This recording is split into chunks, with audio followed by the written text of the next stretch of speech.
Okay, so thanks for tuning in to Backpacking or Bust. My name's Patrick, and today we're not going anywhere, but we're gonna review some leather gear, a couple leather belts and some wallets. So I was looking for a leather belt, an everyday belt, and I ran across 1350 leather. So they're based out of the U.S. It looks like out of California. They use U.S. leather. The belts that I was looking at are all one piece. I also have a Timberland Pro belt I got from Amazon this year for a work belt. It's also one piece, full grain leather. So we'll do a little bit of a comparison and take a look at the differences, especially with the cost differences. And also I picked up two of their travel wallets because they're a pretty good deal, both from 1350 leather. So let's dive in and take a look at these belts and these wallets. Okay, so let's take a look at what we've got here. We've got the two leather travel wallets. This is the one I'm going to be using, so I flipped it around a little bit. Mainly because when you do have the passport in, because it's new, the leather's pretty tight, it's kind of putting a little bit of pressure on the cards. So I just flipped the passport to that side, field book on this side, giving me less tension on the credit card slots. But as far as craftsmanship, this is a great quality leather. It's thick, but it's not thick enough that it makes it tough to move. It's still very pliable. The threading is guaranteed for 10 years. The rest of it, the leather, is for life. That's what 1350's policy is. 1350 is definitely a US based, out of California leather maker. And they make a lot, some of their stuff to order and some of their stuff they pre-make, and I'll talk about that in a minute when I'm done reviewing these. But the leather quality is great, the stitching quality seems very great. This is listed as a bridal leather. This one I picked up also extra, this is how they come. This one was listed as leather, but not bridal leather. So I don't know if maybe that was just something in the listing. But this one was also only $15. It's much cheaper. The leather is definitely very pliable like the other one.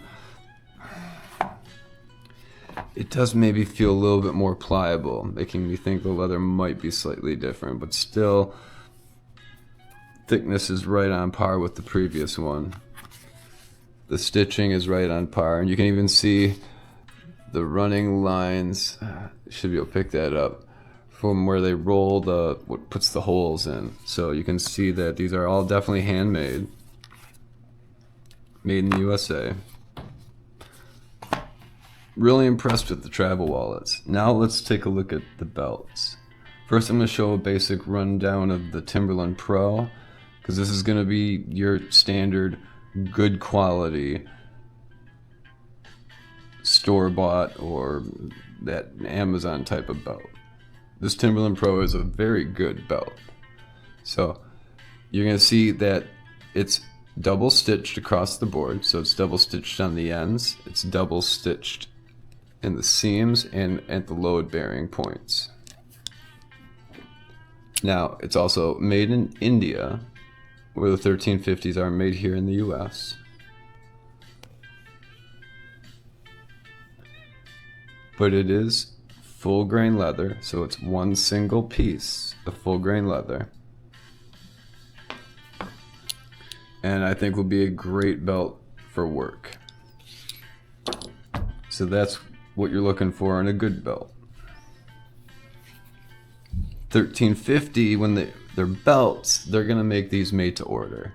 So when you do the belts, you're gonna be able to pick the buckle style, the color of the Chicago screws. Chicago screws are a big thing that made me decide on this belt.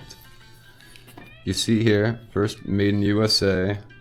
Chicago screws are easy to take apart if you want to replace the buckle later. And it's much less destructive on the belt itself. So that's a big plus with 1350. Made in USA, also a nice bonus. The leather thickness is at least 50% thicker than the Timberland Pro. It's a thick belt, and they're both 1.5 inches in width, so they're both the same width. Yeah.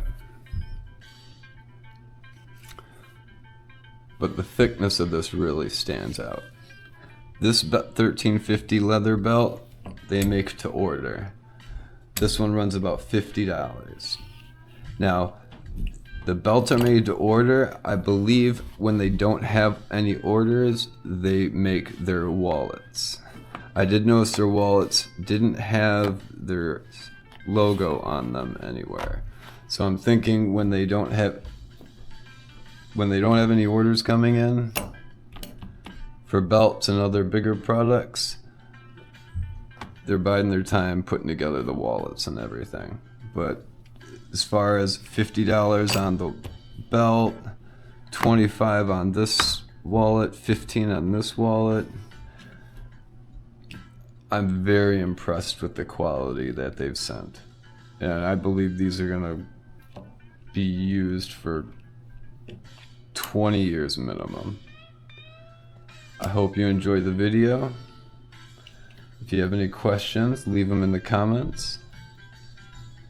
Definitely check out 1350 leather if you're browsing a bunch of different brands, looking for a different belt or some leather products. If I need another belt, I'm probably ordering from them again. Thanks for tuning in to Backpacking or Bust. Be heading out on another trip pretty soon. Take care.